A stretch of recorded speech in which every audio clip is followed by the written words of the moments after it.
that is effectively what courage is. Taking an action, regardless of what the outcome might be. You know what you think it should be, but you've got to make that decision anyway. So that's really well put. It was. To supercharge your business, you need the tools, skills, and confidence to get customers to desire what you do. This is the place you'll come to listen to advice and debate on business and marketing, tackling the biggest challenges and unlocking the biggest wins. I'm Simon McMahon. Welcome to the Content in Business podcast.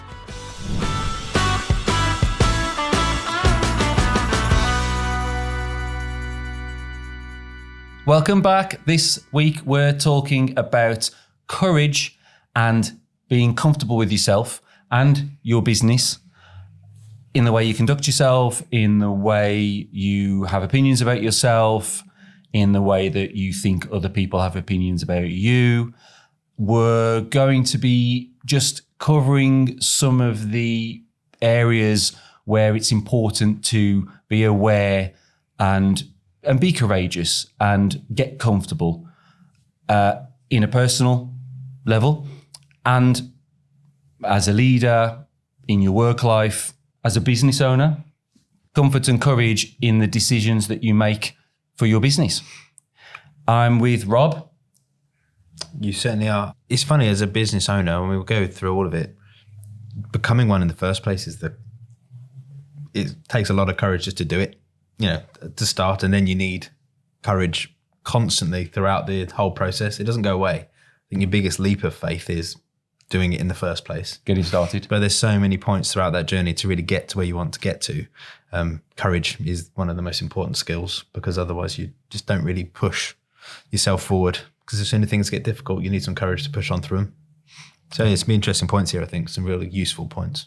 Yeah, and I think in this world of online, social, digital, constant connection, people at a younger age are being exposed to more scrutiny with friend groups and WhatsApp groups through school, and that potentially has a lasting effect on them as they go into a career and just as they grow up.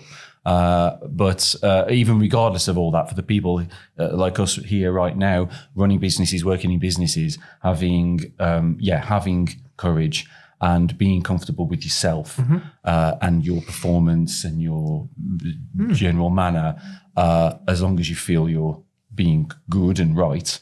I think it's really, really, you're absolutely right. It's really, really important. So we're going to talk about it on a personal level for some time. Then we'll talk about in the workplace, in leadership roles, and as business owners. Yeah. So first of all, at a personal level, I mean, you've already started to say how important it is. I think first of all, what about the kind of that unpicking of the kind of self-comfort, the being comfortable with yourself? I think, because it's something that's always a work in progress. I don't think it's something one day you're just comfortable in yourself. I think that is one that you work on all of the time, because I'll always go through phases of not being, and then I work on myself, whether it could be physically, how I'm feeling mentally, and you have to work on yourself constantly. I've just recently started doing something called The Miracle Morning. We can maybe put some links to that book, and that's been very much about setting myself up to be comfortable with myself throughout the day. So it includes some meditation, some exercise, affirmations about who you think you are and what you want to achieve. And by doing that early in the day, it's made me much more comfortable with myself. Whereas sometimes if I've had a bad start to the day, we've all got a negative narrative in our head. It's there instinctively. It's for us to teach that narrative to be more positive. And if you leave it, the negative can still be there. So I think being comfortable with yourself is really important, but it's something that doesn't come without work. The Miracle Morning, that's a book? Yeah, absolutely. It's a book. It's sort of almost becoming a bit more of a movement online. If you were to Google it, look on YouTube, there's all sorts of examples of people that have really got stuck in knowing what their meaning of life is, what they're trying to achieve. They've got goals, they don't know how to get there. It's just about starting your day the right way and have achieved so much before your day's even started. I won't lie, the 5:30 alarm clock calls have been a struggle. This week I've not done very well at it, but it was my wife's 40th birthday last weekend and that's caught up with me this week. But my daughter this morning asked me, "Oh, you haven't done the miracle morning this morning?" I said, "No," and I've had a worse week for it. So I'm looking forward to Monday morning to kicking it off again, because I had a great week the week before, because I was just coaching myself and my brain about the sort of person I wanted to be for the week ahead. So it's really important, but it's not something that will just happen. Something you've got to work on. Yeah, I mean, regardless of getting up at 5:30 or you can do it any time of the day. But with the point you're making, I guess there is that time to talk to yourself a little bit, and kind of got to work on yourself. You've got to work on yourself personally to get to where you want to get to. Well, my wife's a district nurse that goes out and visits patients who've recently had surgery, and she's been nursing for years. She's been doing this job for a few years now. She does really, really, really well. She's really thorough, massive integrity. But she was saying the other day that she still doubts herself, and she was trying to kind of unpick why that is. And it's this, I mean, it's imposter syndrome, isn't it? It's no one else is potentially saying this to you. It's the voice that's inside of you, that's in the back of your head saying, "Oh, why should you be authoritative, or why should that person listen to you?" Isn't it? Imposter syndrome.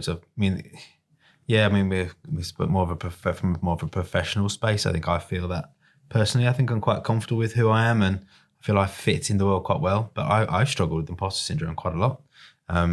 Recently, I've joined a group called the Owners Network, and that's been massive for me, because suddenly I'm in a group now, and there are business owners of businesses of a certain size, and actually being in a room with people that are doing the same thing, you realize you know your stuff.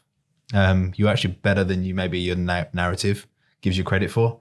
You're in a scenario where you're meeting like-minded people, going through the similar struggles, having the similar highs, the similar lows. That's been massive for me. I'll put a link to that as well. If you're Warwickshire-based, it's something you might, if you're a business owner, something you might look into. It's been big for me. I used to hate networking, and I think that was an imposter syndrome thing. Oh yeah. What place have I got in this room of business owners? What do I add? But actually, meeting up once a month, 7:00 in the morning, we have breakfast, we talk, we have a motivational speaker. It's been massive, and I've now got way more confidence in that space. I walk in quite tall now. Even some people say they've seen the change in me. Because I walk in, I don't skulk around trying to avoid conversation. I walk in tall, looking forward to speaking to people. It's been really, really important. And I think, again, you can't just accept something and expect it to go away. You've got to take action. I've been taking a lot of action, probably since, I reckon, November of last year. I had a meeting. I started to work with some business coaching, and it's kind of, I've identified the things that I need to improve, and I've now got things at play to make them better. Things aren't, you're not going to change these things, but without doing things. Yeah. Everything takes action. Yeah. To be confident, to have courage, it takes, you have to practice these things like with anything. I think that also brings us on to another point, which is, we talked about imposter syndrome, that voice inside your head. But there's this isn't psychology advice, unfortunately. There's loads of resources that we'll obviously point to go deeper. But at a high level, in addition to the imposter syndrome, which is your own voice, there's almost that fear of what other people think of you as well. And that's the networking, for instance. There's the voice there is, well, what if this person thinks this of me? What if this person says this to me? What if they think I'm an idiot for going and talking to them or saying something? And again, it's like a catastrophizing thing, isn't it? Yeah, and I don't. That's one thing I think I've always dealt with. Okay, like I've never worried too much about what people say. I think it's more of my internal narrative. If I hear it externally, it doesn't affect me as much as my own internal monologue can be my worst enemy from that perspective. But yeah, no, definitely. I find it more difficult when I'm putting things out there digitally or online. That's more where, because you can't see the faces that might say something bad about you, and that's where you need to be sort of have more confidence in yourself to understand there's the problem. Normally, if someone attacks you with negatives, it's they've got the problem, not yourself. You've got to be quite thick-skinned to that. So I think, as we talked about the being comfortable with yourself there, getting over imposter syndrome, getting over the catastrophizing or the worry of what people think. I guess that must be driven from an ego place. You know, because it's damaging to the ego that someone might say this to you, or you know, or something might go wrong. You know, I guess so. I mean, ego's a funny one. It's something I don't feel I have much of an ego, but again, it's something I've read about and probably been taught myself quite well to not have. I mean, we'll go into sort of stoicism and elements of that, but ego can be really damaging if you don't. You can project things onto other people that's your problem. So I think when it comes to that negative feeling and how people are talking to you, it's generally your ego that's the problem. Yeah. It's your own ego. It's not the person projecting it. It is you. And when people say ego, you get this picture of someone who's got a chip on their shoulder and chest puffed out and all talk and that. But actually, we've all got an ego because the ego is the bit that doesn't want to feel shame, the bit of you that doesn't want to be embarrassed. And you know, I mention ego because of Stoicism, because it's a big part of the Stoic philosophy of getting, you know, pushing that ego down and being humble. And being happy to accept mistakes and not being, one of the Stoics says, it's you know, don't be afraid to look like an idiot. You know, that you don't have to be perfect at everything. You don't have to know everything. You don't have to have an opinion on everything. And don't be afraid to be bad at something, you know. So all this that we talk about is the kind of inhibitions that we have that stop us from actually doing something, from having that conversation with someone, approaching that person, making that decision. And there's so much that stops us doing that because of fear. It's all fear based, isn't it? But the important thing is that you can get over that somehow and get going and start and make that decision and have that conversation, because that's when things happen, when you take action. So in this episode, we'll leave a lot of links, I think, in the show notes on these points, because I think there's a lot of more educated people on this than us, but we felt it was an important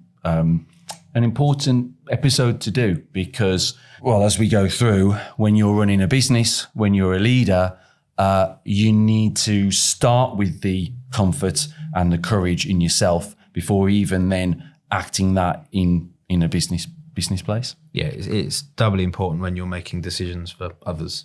Yeah, you know, that courage becomes way more important. Yeah. Then you can make a mistake for yourself. Well, you still always make mistakes, whether it's for you personally or professionally, but it's doing what you feel right and having the confidence to deal with the outcomes of those, good or bad. And that is effectively what courage is. It's taking an action regardless of what the outcome might be. You know what you think it should be, but you've got to make that decision anyway. So that's really well put. It was. The fun this week is that we're watching videos from the internet and from social that we've provided for each other's entertainment. Rob's got 3, I've got 3. So we'll watch one of yours first, Rob. Yeah, you'll notice a theme with mine. I have a saved folder on Instagram, which is just called Cats for Heidi. And then when I go home every day, she said, "You got any cat videos for me today?" And it's now become, the kids fight over who I do at bedtime because they think that's when they get to see funny cat videos. So you're creating an archive of the best. There's literally hundreds. The best cat videos on the internet. Heidi thinks there is a social media platform called Cats for Heidi, because that's what she sees every day. Business idea.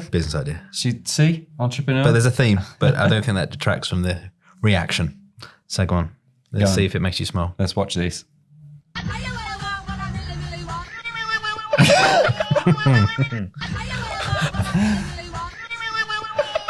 Right, yeah. So the thing is, I've seen my reaction will be less because I've seen that 5 times a night. That's the same for me as well. The same for me. So if for those listening, that's a cat. I don't even know what the cats do. It's sort of duetting with a girl singing a bit of Spice Girls. We've got to put it on again. I'm sorry, we got to put it on again. I don't know. It doesn't. I don't know what makes a cat make that noise. That's the bit that worries me. Because it's not a normal cat reaction. His head's going all over the place. You can't quite see what he's what he's looking at. But that is, I got a tear in my eye. Good. There you go. That was the reaction I was looking for. And I'm already butt tears. That is excellent. I'm not sure, but the girl says stupid as well. Oh no, yeah. I don't know if that was filmed setting up the second part. No. Like it must have been, because no one sings that song that way, being all loopy in the car. Oh dear. Oh my God. Okay. Go for it. So this is, funnily enough, I got a cat one. There you go. The internet likes animals. That's the thing. Yeah, it's just cat videos. It's what the internet was invented for, let's face it. So Teletubbies cats. We're talking Teletubbies, Tinky Winky, Dipsy, and motherfucking Puss. Why do cats always pull that face? Anything around their ears, they just go. So the guys put in they're like Teletubbies rings, like the rings to like a mask that he puts over the cat's face. And Ed, you watch it again? There you go. We're talking Teletubbies, Tinky Winky, Dipsy, and motherfucking Puss. So what at the end? Why do they all cats anything around their ears? They just freak out, don't they? Surprised look. But dogs don't do that, do they? They just sort of take it. Yeah, no. Cats just do not approve. If I put anything on our cockapoo's head, she just sits there looking miserable. Angry, yeah. The cats have got this kind of shocked expression, but it's the fact that he does the swear at the end as well. There's no reason why. That's good. That's good. So taking this into your professional life, into say the workplace, a big area where courage is important is when there's opportunities, is when something is presented to you and you have the opportunity to step forward and grab that, or shy away from it and ask yourself, what if, what could have been? I think that's in the workplace, that's probably one of the biggest areas where courage holds people back, isn't it? It absolutely does. I think one thing, we live in a world where things like, anxiety and things are more and more prevalent, and that will show itself really negatively in the workplace. You could be a promotion away from raising a hand when asked a question in a team meeting. If you're at the back of the room hoping to God no one asks you a question, because you don't want to, even though you know the answer, but you've not got the courage or the confidence to answer it, that could be all it takes between you going here or just staying exactly where you are. And it doesn't come naturally. I used to hate, you probably remember being at school when they used to I'm quite a confident reader, but being asked to read out loud in class, but my heart would race. I'd stumble over the words, and this is again something that can be coached in you to have the confidence to want be first with your hand up, confident with your answer, right or wrong. The people in that boardroom, meeting environment, interview even, they'll give you huge credit for speaking rightly or wrongly. They'll see something in you because you had the courage to answer the question, right or wrong. Then the person who does desperately avoiding eye contact, hands in their pockets, it will hold you back. Yeah. And people will always, they'd prefer to employ the person that tries and fails than the person who wouldn't try at all. Yeah. And I think that's really important. Absolutely right. And this is all based on doing what you think is right as well. Not being brash or not being outspoken or overly challenging or confrontational. There's still a way that you need to conduct yourself. Yeah. And again, if you believe you're doing the right thing, then that shouldn't be an issue. But you don't want to be the Hermione Granger character who's desperate. Me. But you want to have, I know. Yeah. I know the answer. Yeah. I'll offer something in that environment. Yeah. And don't say something for saying something's sake, just to be heard. Yeah. But if you've got something productive to say or you've got confidence in your answer, we'll say it. Well, and if it's wrong, no one's going to hate. Well, if someone dislikes you for it, then you're in the wrong organisation. A positive professional space should encourage ideas, regardless, good or bad. You make a good point there as well. Sometimes courage is having the option of not saying something. I mentioned it earlier. That again, another Stoic thing is you have the right to have no opinion. That's okay. So many of us sit in. I know I've been there. Sat in a meeting. Everyone's talking. And I mean, it might be something about logistics or something. And I mean, you know, I'm a marketer sat in a meeting talking about logistics, and I've been there in my younger years where I'm thinking, I need to say something in this meeting. I need to be active. I need to have a say in this. It's okay not to have an opinion and say, look, guys, that's not my expertise. That's okay.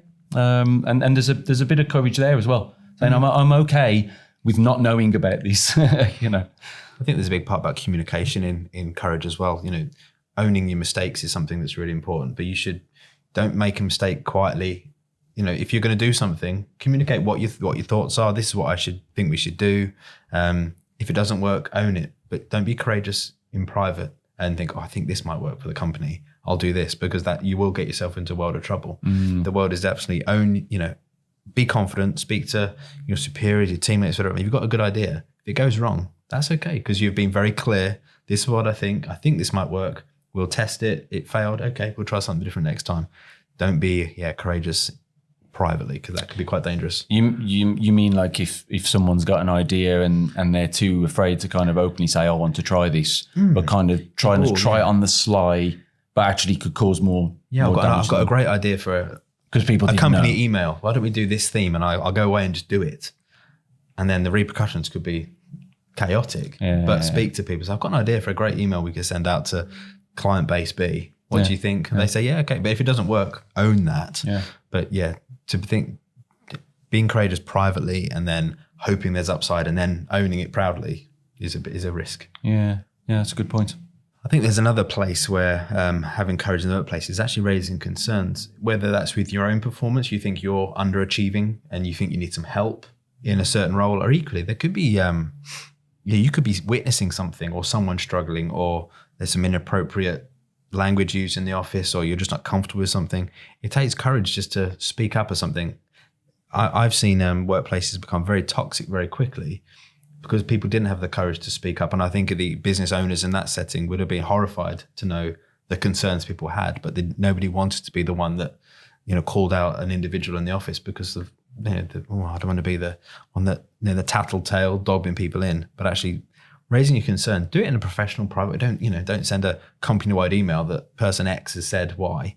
But if you've got a team leader, your boss, whoever it might be, raising concerns is really courageous. And this is professional, but that could be in your personal life as well. If you've got a neighbor you just think doesn't just seem right, or a family friend who's gone quiet for a long time, they might be fine, but just raising concerns. I haven't heard from Uncle Bill. He hasn't replied to my last 3 WhatsApp messages. You think he's okay, and he might be absolutely fine. His phone's broken, but raise the concerns. He could need help. So I think raising concerns is a big one. Yeah, in the personal life, I mean, there's so many couples that have issues and don't raise it. They don't want the hassle. They don't want the arguments. They'd rather just keep it bottled up. Yeah, and then things explode, and couples end up having massive arguments when it could have been avoided with some communication. Yeah, well, I'm married for the second time. I don't mind saying, and most of the problems with my first marriage was communication. We both were just we weren't bad with money. We didn't communicate about money. And if I had concerns about how much was being spent here, I said, we just didn't talk about it to avoid confrontation. Whereas now, my wife, Jenny, there's just nothing we don't talk about. And if I had any concerns about anything, I know this, we've got a very safe playing field. There's never, there's nothing I couldn't raise with Jenny that I absolutely would not have raised in my past. If I had a concern about how I was feeling, how I thought the children were feeling, about work, about money, raise those concerns. And also, they're often not as bad as you think. Something that seems in that moment like the worst thing in the world. Catastrophizing. You share it with somebody, like say a problem shared is a problem halved, and that's absolutely true. Yeah. So professionally, personally, raise those concerns. Communication, time and time again, is the root cause of so many issues, particularly in the workplace.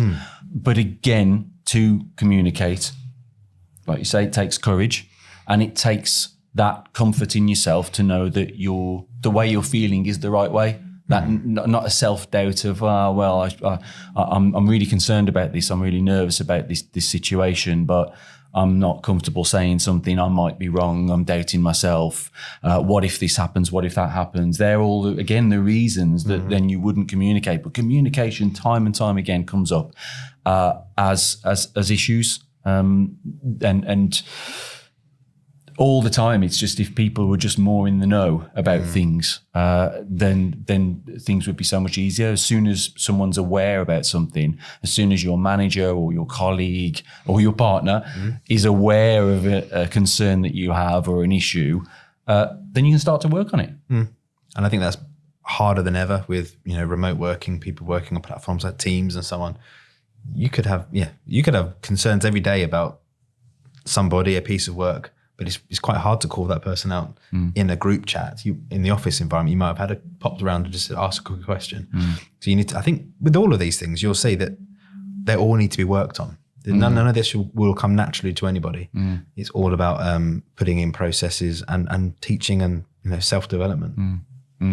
When we interviewed Patrick from Profit Room on the podcast, he talked a lot about communication and processes there because they've grown, they've been really successful, and they've obviously scaled up the team, and they're fully remote. So you can imagine getting new people into the team, setting a way of working, understanding the trust, establishing the trust with that team has been a real challenge. And time and time again, Patrick talked about the way they've revisited processes over and over again to make sure that there is a comfortable scenario, a comfortable workplace, digital, virtual workplace that people can have conversations and things, because he knew it's a good episode to listen to because he talks a lot about how they've, it's been tough and it is tough. Here's the thing for me, it's like there's the whole kind of remote working thing means that there's a lot of chat, and there's this odd thing where people don't have the courage to say something, but they're more courageous when it comes to the keyboard, keyboard warriors. Keyboard right? warriors. But even if it isn't an aggressive or confrontational message, but they'd rather type it because they don't want to say it because it's a scary thing. We've all been there. We have all written an email and gone send. Yeah. And just because you didn't or written it and then deleted it and actually written what's more professional. So many occasions I could have picked up the phone historically, and it would have been easier to. But what's interesting is when people send that message, and whether it could be a balanced message, just look, I'm worried about this. I don't think it's the right thing to do. They're doing that because they're worried about saying it, face to face or screen to screen, so to speak. But when that message comes through, it's usually perceived worse by the recipient than if it was said face to face. Do you get what I'm saying there? Yeah, true. It's like the person has sent it as a message because they're worried about saying it. But actually, had they said it, it would have probably come across less direct, less abrasive or whatever, because there's this kind of bias of reading messages the wrong way, of seeing things more negative than they actually are. No, you're right. No, it all makes sense. It really does. But yep, listen to the Patrick episode because it's really good the way he talks about the challenges that they've had. And another part of being courageous and being comfortable with yourself is taking pride in your work. So many of us are self-degradating. I mentioned my wife again. She's always getting compliments on her work and the way she is in the office, but she'll be the first to say, "Oh, I'm not. Oh no. Well, I did this wrong." And she's the and sometimes we say, "Take the compliment." Yeah, someone is recognizing your hard work here. Just accept it. I think again that's a being comfortable with yourself thing, isn't it? I've been in a few scenarios where actually I've done the same. And actually, you've got to think about the other person in that relationship. How have you made that person feel? They've given you a gift of a compliment. And by you saying, "No, I'm not," you just... negated what they've said. Yeah, if it was a physical gift of a present, you'd politely say thank you. Even if you didn't like it, people would say, "Oh, that's rubbish."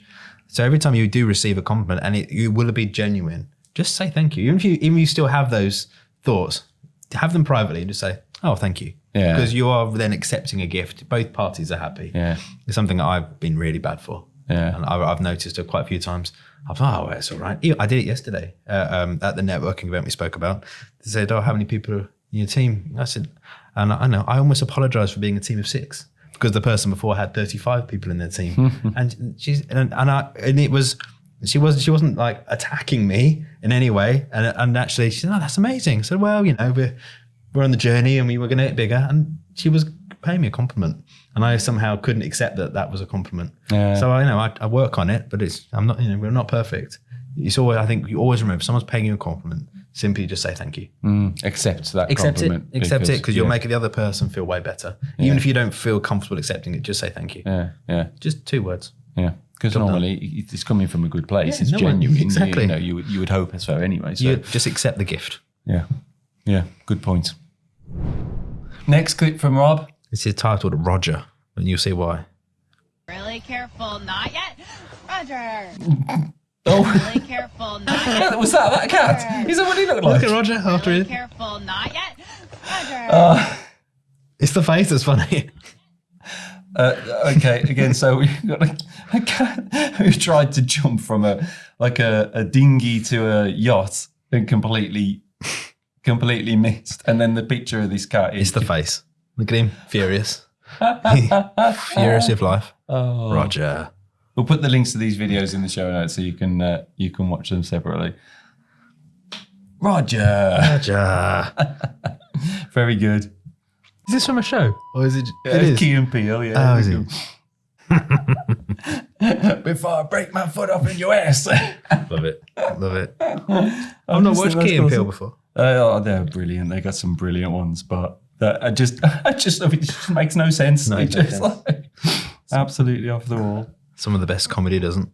And you also need courage as a leader when you've got a team that you need to direct, guide, support. Again, being comfortable in yourself and having courage, it takes a whole new form when you're then suddenly responsible for other people within the team. Yeah, I think in business life and in leadership, one of the most courageous moments is that very first hire, going from being responsible for yourself, and then that your mistakes or the courageous decisions you make, the only person that is impacted is yourself. As soon as you have a team, and as that team grows, the risks based on your decision get greater and greater and greater. But that's part and parcel. You're not going to grow anything significant without people. Yeah. So having that the courage, but courage it's not just in case you make mistakes. It's courage in bringing people along. You'll make promises, and not false promises, but during a recruitment process, you want people to come in on the journey and say where you're going and how you're going to get there. And you need to be that takes courage, because you're selling a dream that someone's going to change their life significantly to be on that journey with you. That takes courage, but then also you've got the courage of your convictions to follow that through. It takes courage to say it in the first place, so then it takes even more courage to stick to that and keep going. And there's a whole new world that opens up, and obviously you're talking from a founder's perspective. When you go up through your career and you move into a leadership role, the courage to challenge your team, again, always in the right way, always with a wise and balanced approach. But people will need challenging on their work, on the way they do things, on their conduct, good or bad. Sometimes there will be the need to have difficult conversations, and we've talked about that previously, haven't we? Again, catastrophizing can come in. The kind of what will they think of me can come in.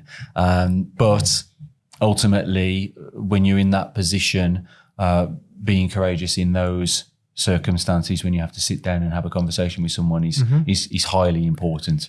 And again, I've known so many leaders that don't want those conversations or don't have those conversations when they're absolutely needed. And they're for the good of your team. You'll be helping that person in the long run, as long as we all talk about candor, so you can give feedback, but you can do it in a way that you're not going to rip the person to shreds. You deliver feedback in such a way that how you'd like to receive that feedback. So you can challenge somebody without being aggressive towards them or, deprecating them or making them feel bad. It's actually just about helping them, making them better, and they will thank you in the long run. I've looked back at my early career, and there were definitely moments where my leaders should have, called me out on things.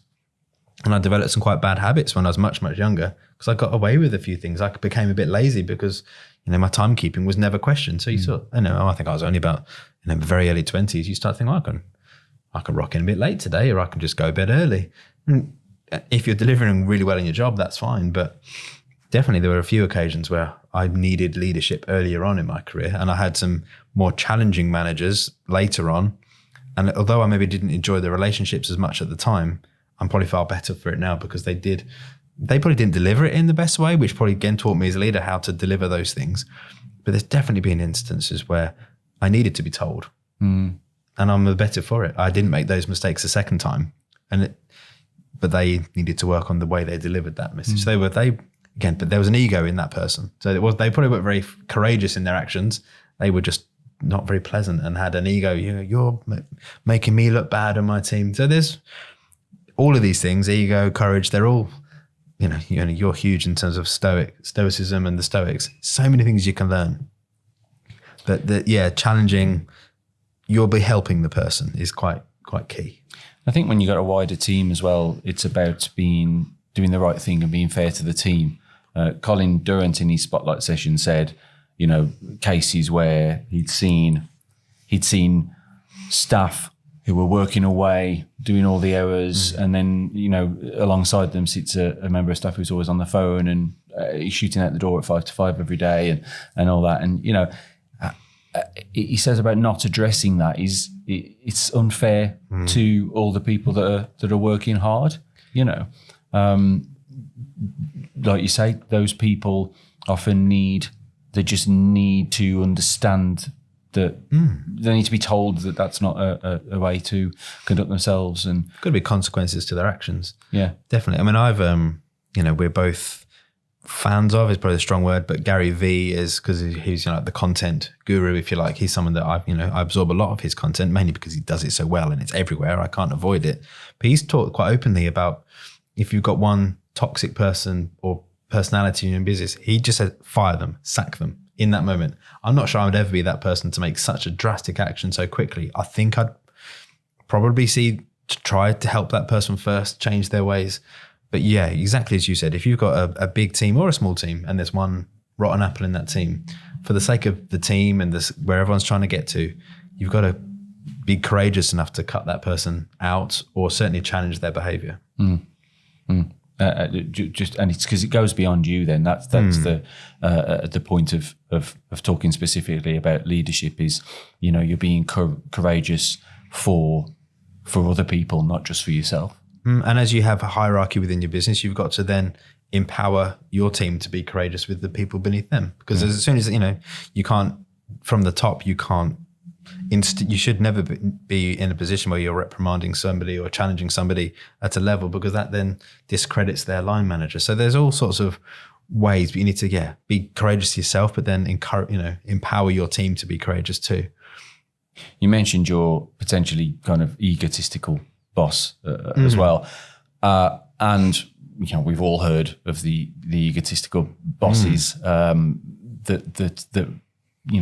inevitably you get in business sometimes. And I think that's another level of courage, comfort, being comfortable in being humble, not being overly disagreeable, getting that ego down. I think, certainly if you're a bit younger and naive or a certain character, you get put in a leadership role and suddenly, okay, I'm the boss now, and you will do as I say. Yeah. And one of the things that Gary Vee will talk a lot about is empathy and support. And he has his chief heart officer, who's the most important person in his business and all that kind of stuff. And so that's that's another big part as well. Is it's actually courageous to be humble. Yeah. It's courageous to put your ego to one side when having a conversation or having a decision, because you'll also get feedback from staff, and it's not always going to be great. No, true. You know, especially if you're fresh into leadership, you know, you will make mistakes, and like you say, it's easy to make mistakes in private. But it's much harder when, you know, that affects the team or it's seen by the team and you're supposed to be the more experienced person or something. But there's nothing wrong with being humble. Yeah, I think something I've realised more and more, I think there is a perception that when you have a team, that team is there to serve you. And I completely think it's the other way around. I think you're there to serve your team. You know, that is how it is. Great insight. You're not there. Yeah, they're not there to do everything for you. No, you're there for them. That you're responsible for their career. You're responsible for their growth, their safety. You know, you are there for them. And to have the opinion that you will do as I say because I'm paying your salary is a horrific management style. And it shows a big ego problem. Exactly. It all comes back to ego time and again, actually, which is an interesting theme. There's a great book called Learn to Lead by Brené Brown. I think for anybody who's getting into leadership, becoming a leader or a boss, a manager, or even if you've been in it for a while, I think it's a really good resource because it talks about all of those things. It talks about you know, being a beacon of you know, positivity, of support, but having authority. You know, you do need authority in that position, but it's like you say, it's a really fine balance of everything. I think, well, again, we've sort of keep going back to it again and again, but this is all about self-development. My wife used to not mock me, but when she see me reading another self-help book, you reading this time, but none of us have any of this inbuilt in us. You know, we are all sort of, you know, we're all cavemen at our hearts. We'll all be very egotistical and we'll be very aggressive when needed. And you have to be willing to learn and read. Again, I'll definitely put a link to The Miracle Morning as a book. But the point of that is that you read for 20 minutes every morning before your day starts. But you read something self-development-esque. And you think if you read, so 20 minutes every day equates to quite a lot of reading over a year, and you will be better for it. And lots of these things I'm saying, I'm not suggesting what I'm saying is exceptional, but it's all things, none of this is things that I've come up with. It's things that I've read, things that I've learned. Every week, I have a business coach and we talk about what's the one thing you've read in the last week that's resonated with you. And it encourages just that reading and that self-development. And it doesn't have to be something you read. It's something you've experienced in life that has made, you know, the week better. And it could be something a conversation you've heard, a YouTube video you've watched. But I think we're all responsible for our own self-development. And it's never too late. You know, I'm early 40s. I have a few times thought, if only I'd thought this way 10 years ago, but I just wasn't in the right place 10 years ago. I wouldn't have. You wouldn't have known what you know now. Yeah, no, exactly. So self-development I think is massively important and it's never too late. Yeah. And it's that you got to get into a habit of it as well, because it's reiterating those messages. And it's things you can instill down into your team. You can, you know, if you've gained knowledge through your reading, it's things you can, you know, you can share that knowledge down or recommend that book to someone in your team. And I like collecting these books. Yeah, it looked good on the shelf. My bookshelf looks great. They look good on the shelf. Yes, and I agree with that. My only problem with the self-help books is I don't often finish them. But I think that's the nature of the book. I think you can read the first half and they've told you everything they need to tell you. And actually then it's a bit of padding. If I'm honest, you can get the gist of most sort of books of this genre in the first half if you haven't. Usually that you can get to the core of the book quite quickly. Usually the book is what it is to just keep repeating that same message. It does instill the message just drill that home. Yeah, drill that message home, because you know you could learn a million things in one day. It doesn't mean you're going to remember them all. No, exactly. Obviously, if you read it in a 300-page book, it's got a little bit more of a chance to stick in there. Yeah, absolutely. And I often revisit certain books. You know, if you do read books like this, don't be ashamed to get your marker pens out, post-it notes. There'll be little bits that you want to come back to. Yeah. And a few times I've wanted to go back to find a quote and it's just rereading a book. But then generally when I go back to a book, that's when I go to an audible format. I find I absorb information better when I'm reading, but then to revisit it, something like an audible book works much better. Yeah. Went off topic there, but hey, Don't suppose that matters. Yeah. Highlighters and sticky tabs. I love it. Hi, how you doing? You good? I'm good. The biggest wet willy. Hey. Hello. Hello. Moo. Just say right. What happens to bad kitties? Holding up a skeleton of a kitty. Get out of my room. I like that guy. Just screaming. You are dodging. You're dodging. What's he saying? Google. That's tenuous. I got a Ferrari. I don't know about Yeah, that. back to the beginning. How you doing? It's the big wet welly guy. I'm good. They're good. I mean, you got to say Big Billy. They're brilliant. There was a really popular one where he was kind of going, I'm Long John. I'm Long Johnson. Yeah.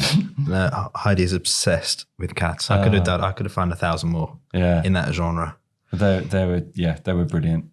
They were brilliant. Right, that's one. Oh, yeah, this is a recent one. I think you've seen this.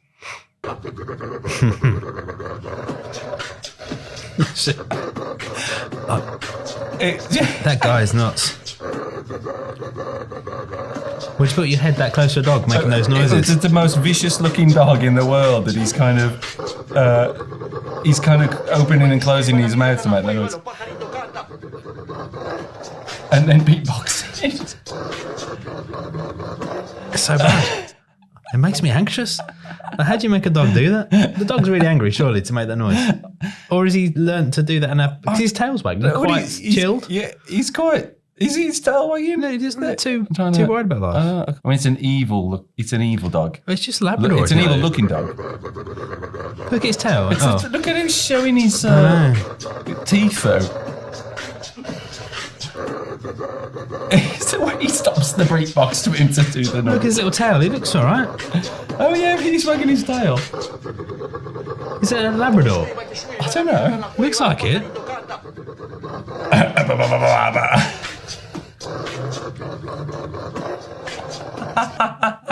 Terrifying. See, I wouldn't put my face that close to a dog making them those noises. Would you? No. So hang on.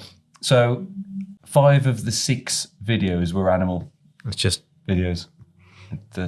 how animals rule the internet. Yeah. And we're both animal lovers. We are, but animals do rule. Although, I don't know if I could love that one. No. No. God, no. Jesus. So everything we've covered so far is about yourself and your people around you. How does that manifest itself in your business in terms of your purpose, your visions, staying true to those, staying true to your plan and your strategy for the business? There's a lot of courage there. There's a whole different level of courage there that comes to into play. And I think, first of all, the point of staying true to your purpose and values. I mean, if you're starting a business, or if you're the very high level of a business, there's a lot of courage in doing what you say you will do, isn't there? Yeah, I mean,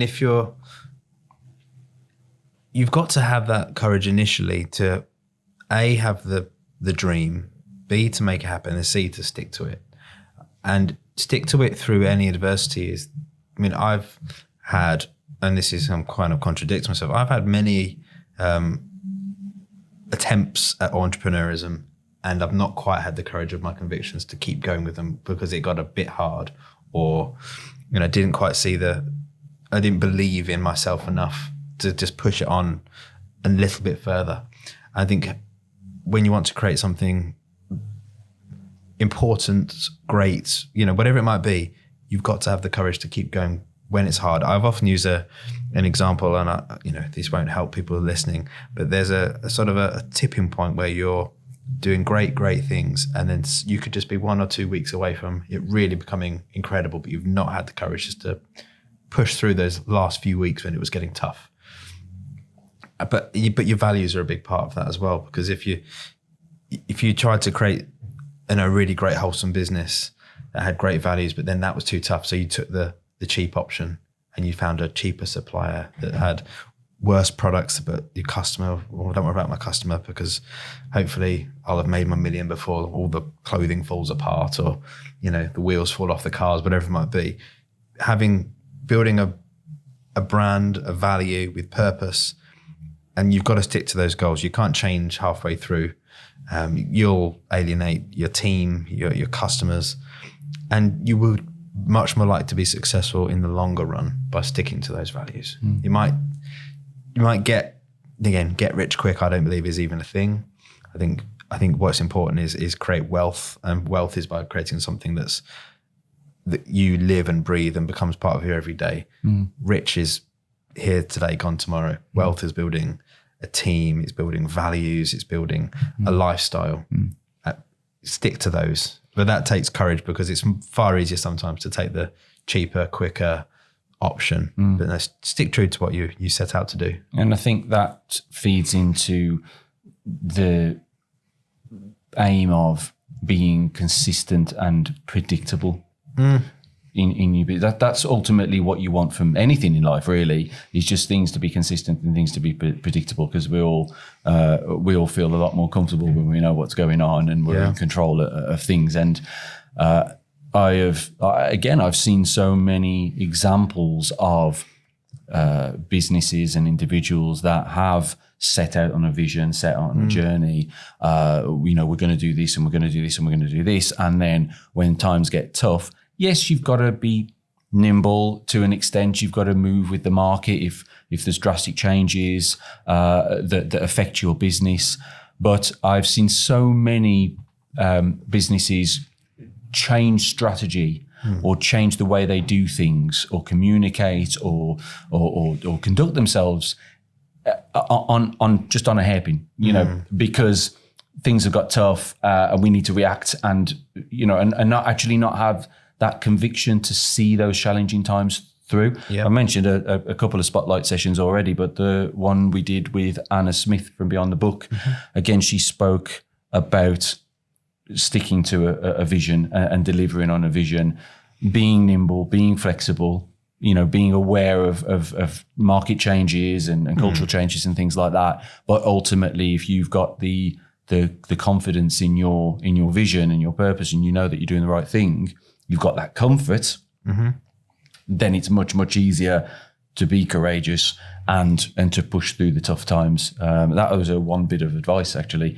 that she left us with. It's interesting what you said about being, in terms of being comfortable. There's sometimes I think a misconception that to build a business, it's big idea here and change that there. And actually it's not. It's about being consistent and doing the things that work again and again and again and again and keeping that focus. You can have great ideas and you can test things. But I've known people that have been on a journey and they've thought, okay, now we're going to do TikTok because TikTok's well the attention now. And they did TikTok aggressively with all their ad spend. And actually TikTok didn't work. And actually they went back to Meta as an example. And they just, because that's what worked, and they just kept doing what was already working. But they saw the big shiny thing, wasn't part of the plan, but it could be part of the plan. And actually they went back to what worked. And just by doing the same things, it sounds boring, but it's not boring in the sense that you're always working on things like you're creative and so on and so on. But being almost predictable in every day of what you're doing, it enables you to lean into what works, have consistency, again, it's not sexy, but steady growth. Not, businesses that grow too quickly often fall over because they weren't ready. So being comfortable to grow slower, have the courage to not be an overnight success. And, if you have got vision of, big shiny things in the future, have the courage to push that dream 5 years down the road, but do it the right way. And that sometimes means doing the boring things. Building a successful business is about having patience and having wisdom and having a long view on things, isn't it? And Daniel Priestley, the author of Oversubscribed, he said about putting things in place so that the business is consistent and successful, and new ideas will come along. But what one of the tips that he said was about doing almost like a survey type thing to say we're thinking of launching this product within our range. It's a little bit different. It's something new. Going out to the existing audience, maybe even a new audience, and saying, what do you think of it? Or, would you like to be an early tester of this product? And actually getting a flavour for what's the appetite for it. Because if it's a tumbleweed, then you go, okay, maybe that's not a good idea. Maybe we shouldn't risk our business by kind of, going down this route. If you've got a good appetite there, it's something that you can potentially move into. But again, it's a very considered approach rather than snap judgments. And there's zero ego in that decision, because if there was ego at play, they would have done it regardless. Yeah. My idea is the right way. You took courage to ask, and you had to be humble if everyone said, no, that's a stupid idea. Yeah. That's really doing all three of the main skills we've spoken about in one moment. Yeah, that's a good point. If you could be massively passionate about something, but if it's not something that people want, then there's no point. It takes some courage to put your idea out there, and for everyone saying, no, that's a stupid idea. Yeah. I mean, that person should have some candor in how they gave that information in, but then be humble and say, yeah, maybe I was wrong. Yeah. But if you didn't, if you weren't courageous enough to ask your audience in the first place, you could have had a great idea which you never saw off the ground because you weren't willing to, let alone start it, but at least ask, is it a good idea? Yeah. Yeah, that's good. I think something that we've not talked about yet, and I think it's important at all of the levels of courage and being comfortable that we talked about, but it's particularly strong at this business level, is the sphere of control. Mm-hmm. And the sphere of control is what is in your control and what is outside of your control. And again, going back to the Stoics would say, worry about what's in your control. Don't worry about what's outside of your control, because that will happen and we have no say in it. Mm-hmm. This disaster could happen. Even things with yourself, with your own body. They say you do what you can control in terms of you eat well and you exercise and those kind of things. But ultimately, what happens to your body? Things happen that you don't have any control of. You can't worry about that. You can't go through life worrying about that. And it's the same in business as well. Okay, we want to go down this path. We want to launch this product. We want to, follow this strategy. But what if this happens? What if the competitor decides to do the same as us? What if there's a cost increase on our supply source? What if customers decide that they want something different? All of those things are outside of your control. All you can do is what you set out to do. And as long as you've bootstrapped your idea and you've tested it and you know that it's the right thing to do and you've got that kind of feedback that it's you've got the appetite for it, you've just got to go through with it, and you can't worry about those things. You've got to be aware, you've got to be able to react, but you can't worry about things that are outside of your sphere of control. There's been some quite high profile examples, haven't there, with say, I can't remember what's the main route through Africa where all the big haulage ships go through. Oh, that's badly put, but the main point was people's products got stuck. They just weren't getting through, and there were weeks and weeks and weeks of delays. There's no point every day worrying about that. What you can control is the communication to your customers, making sure they're at the forefront of any updates about delays. Make sure, maybe you have to find a short-term solution from a local supplier while you wait for your product to finally make its way through. Waking up every day, looking at the news and chasing your fulfillment company to say, where's our products? That's not going to change anything.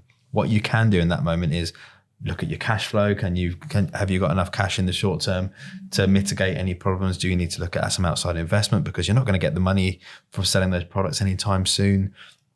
Reassuring your team that everything's going to be okay if it's quite a big moment. There's lots of things you can do in terms of getting that boat that's stuck somewhere in the ocean or on a river moving. You can't control that.